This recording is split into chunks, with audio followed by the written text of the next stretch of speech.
Saludos a la nominada. Muy buenos días. Comienzo por donde termina la compañera senadora Migdalia Padilla.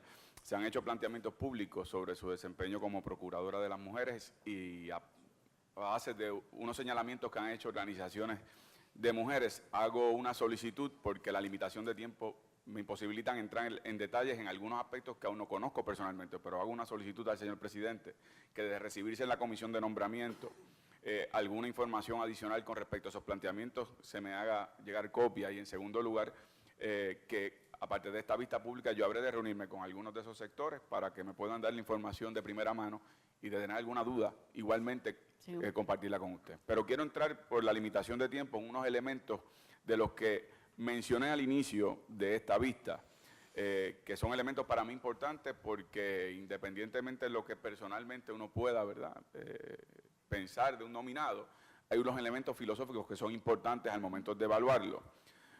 Uno de los elementos es unas expresiones que usted hizo a base precisamente de unos casos que tuvo que atender como fiscal. Uno de ellos, como la masacre de la Tómbola, se le adjudica haber dicho que las personas vinculadas a los hechos de esa masacre deberían aplicarle la pena de muerte, y por lo tanto yo comenzaría planteando que en nuestro ordenamiento jurídico constitucional se prohíbe la pena de muerte. Así que la expresión hecha por usted en ese momento, o que se la adjudica a usted, sería más bien como una aspiración de usted, y usted ahora está nominada como secretaria de Justicia. No es menos cierto que nuestra condición territorial permite que en el foro federal se apliquen determinados delitos la pena de muerte, y existe un memorando de entendimiento desde la administración Luis Fortuño, fue refrendada por la administración García Padilla, en donde en ciertos delitos se le confiere a las autoridades federales primacía en la investigación inicial, incluso en las acusaciones correspondientes a determinados delitos. Así que, con ese marco, mi primera pregunta sería su posición sobre la aplicación de pena de muerte en términos conceptuales, independientemente del estatuto constitucional existente.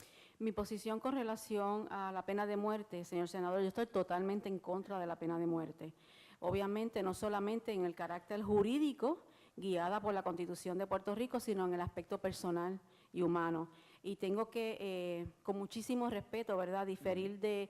Yo tengo la grabación de ese programa, está disponible. No, es diferente, aclarar, como le digo, por eso se la adjudica. Aclararlo. Sí,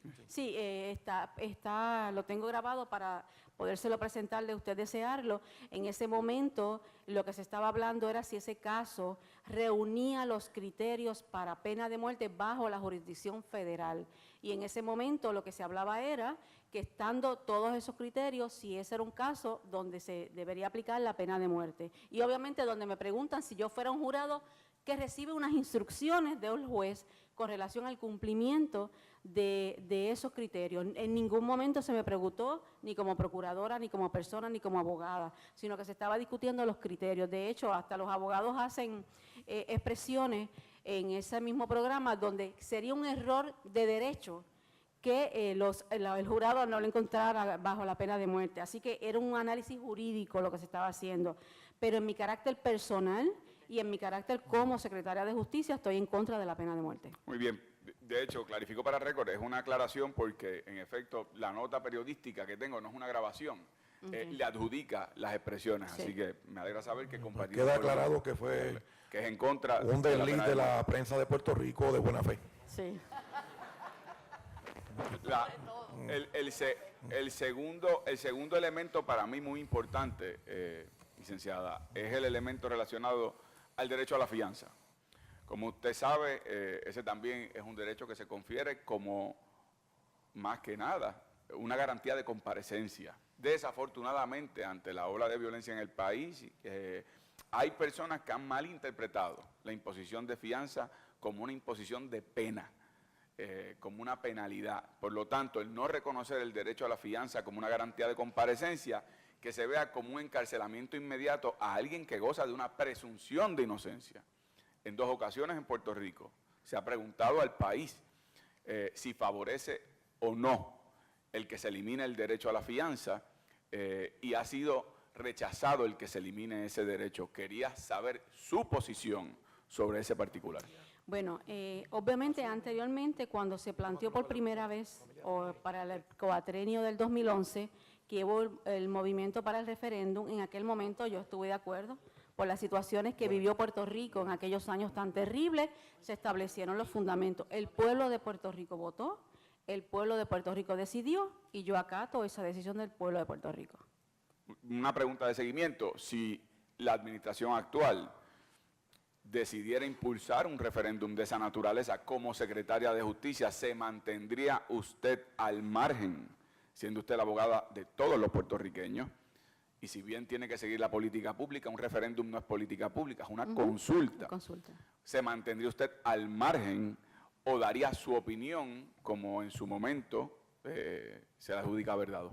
En ese caso, señor senador, yo tendría que esperar cuál es el proyecto, cuál es la presentación que se está haciendo, qué es lo que se pretende hacer, porque como secretaria de Justicia también tengo la obligación y la responsabilidad de analizar la legislación y de emitir opiniones con relación a la legislación que se presenta. En este momento, mi posición es avalar lo que el pueblo de Puerto Rico votó de no a enmendar la enmienda constitucional. Pero reiterando mi pregunta, de haber una consulta, conceptualmente hablando, yo sé, no le estoy pidiendo kilómetros y hectómetros, cada proyecto y cada consulta tendrá su especificidad. Usted como secretaria de Justicia le pueden pedir la opinión sobre las dimensiones o consecuencias jurídicas que tenga una enmienda de esa naturaleza sobre el tema de la fianza, pero ¿se mantendría usted al margen del debate público a favor de una de las opciones o su participación en todo caso sería mencionar cuáles son las consecuencias jurídicas al gobierno con respecto a una vía u otra vía? Así es. Ok, Eso lo sería. segundo. Lo segundo. Muy bien.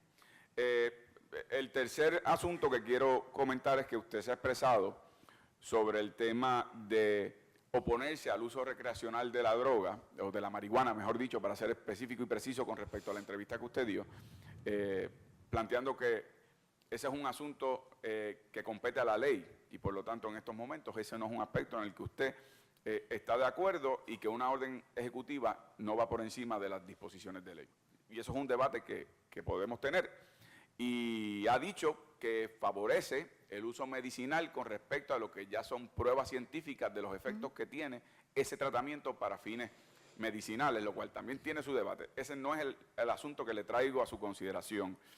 El asunto que le traigo es conocer su posición sobre el tema de adoptar un enfoque salubrista con respecto a los drogodependientes. Ha existido en Puerto Rico una tendencia de tratar al adicto como un criminal y procesarlo a través de todo el mecanismo de justicia penal, recargando no solo el trabajo de fiscales, recargando no solo económicamente el sistema de corrección, sino que en ocasiones falla el modelo de rehabilitación y muchos de esos drogodependientes salen de los sistemas penales con mayor dependencia a sustancias controladas o incluso sustancias controladas más fuertes.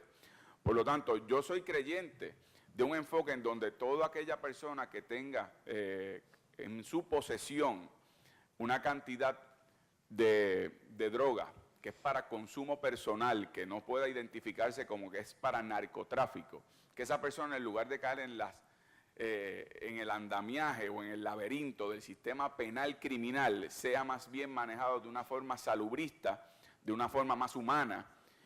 Y quería saber cuál es su posición sobre esas dos visiones que existen y que están en pugna. Bueno, primeramente tenemos que partir de la premisa que la ley de sustancias controladas actual, tal y como está, prohíbe la mera posesión, ¿verdad? Así que ese es el Estado de Derecho. Actualmente una persona que sea arrestada en esa circunstancia que usted nos ha presentado, la ley provee de unos mecanismos para que esa persona no sea encarcelada ni que sea tratada como un criminal. Porque en esos casos, la ley de sustancias controladas tiene varias alternativas. Si es un adicto, pues tiene un procedimiento especial que conocemos como la corte de droga y otros ejercicios, donde el fiscal tiene la discreción para poder trabajar ese asunto de una manera salubrista y ayudar a esa persona. Si la persona lo cogieron, ¿verdad?, con una cantidad, iba hacia Vieques o en una intervención de un vehículo, tiene unos cigarrillitos ¿verdad? La sustancia controlada que tenga, pues también la ley provee para esos casos, que es el 404C. Así que yo creo que quizás la falta de educación y de explicar verdaderamente que cuando se hizo la ley de sustancias controladas se contemplaron todas esas posibilidades para que esas personas no fueran tratadas como un criminal. Y yo, de hecho, como fiscal de distrito, tuve la oportunidad de trabajar muchos casos donde habían jóvenes que los cogían con una pequeña cantidad y otros que eran adictos y se trataban de una forma distinta. Yo le puedo decir, senador, que el enfoque en ningún momento en el Departamento de Justicia es que a ese tipo de personas es cárcel, sino que se trabaje con una manera para rehabilitarlo y para obviamente dar la oportunidad que la persona pueda salir adelante. Hay muchos jóvenes que les pasa eso, así que lo hemos trabajado. Muy bien. Tengo un último planteamiento, señor presidente. Ya mis 10 minutos terminaron, así que voy a consumir un término adicional por la importancia del próximo tema.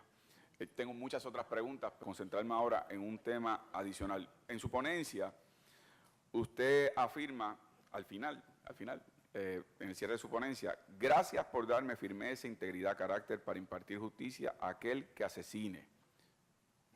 Hace unas referencias y termina diciendo, llevarlo hasta las últimas consecuencias en pro de la justicia. Yo creo que hay un asunto pendiente en el Departamento de Justicia que yo tengo la obligación moral de traer a su consideración. Y es la parte inconclusa de la investigación del asesinato de Carlos Muñiz Varela. Hoy en el público se encuentra su hijo, su viuda y amigos y colaboradores de los que han tratado de que por muchos años, más de 30 años, este caso se resuelva. El pasado secretario de Justicia, del cual se le pueden señalar muchas deficiencias, hizo algo que a mi juicio fue positivo y que merece destacarse, que fue adoptar como una de sus aportaciones como secretario de Justicia el que este caso se investigara lo máximo dentro de sus capacidades. Y hay una cita en una de sus últimas entrevistas que dice, ya no estamos en la etapa de investigar a los conspiradores e identificar encubridores. Ya se sabe quiénes son. Se empiezan a manejar nombres de los posibles participantes del asesinato. Es decir, esta parece haber sido una carrera de 500 metros y se ha llegado al metro 400. Nos quedan los últimos 100. Yo sé que ha habido colaboración de parte del Departamento de Justicia con las autoridades federales que también han brindado parte de la información que ha permitido que se llegue en esa colaboración conjunta a donde estamos en este momento, pero faltan esos últimos 100. Mi petición a usted es un compromiso a petición de la familia de lo siguiente. Número 1, culminar esta investigación, porque si bien puede haber coconspiradores o asesinos que hayan muerto, hay algunos vivos, pero más importante todavía es que la solución de esta investigación va a brindar sanación, cuán parcial pueda ser porque no repara la pérdida, sanación importante para la familia, para los amigos y creo yo para el país en general. Así es. En segundo lugar, quiero que continúen los lazos de colaboración que se han establecido y la familia me ha pedido que así sea con el FBI para que revelen identidad de informantes que aún están vivos y ya hay uno identificado, pero hay más. Y hace falta que esa colaboración se continúe insistiendo en ella. Y en tercer lugar, la continuidad del fiscal Pedro Berríos como investigador en el caso por su experiencia y sensibilidad en el manejo del mismo. Lo que quiero es lograr ese compromiso público suyo aquí en esta vista pública frente a la familia y los colaboradores que yo estoy seguro que lo recibirían junto a todos nosotros con beneplácito. Señor senador, puedo decirle que como parte del proceso de transición discutimos este caso con el pasado secretario de Justicia, así que le puedo decir a usted y a los familiares que tienen mi compromiso de que llegaremos hasta las últimas consecuencias que podamos llegar en este caso, siempre y cuando tengamos esa prueba disponible, tienen mi compromiso de que llegaremos hasta el final. Muchas gracias, nominada. Quiero reconocer que, gracias, senador Dalmau, que nos acompaña el representante del Partido Independentista, el compañero Denis Márquez, Bienvenido, compañero. Gracias por estar aquí. Saludos, buenas tardes. Le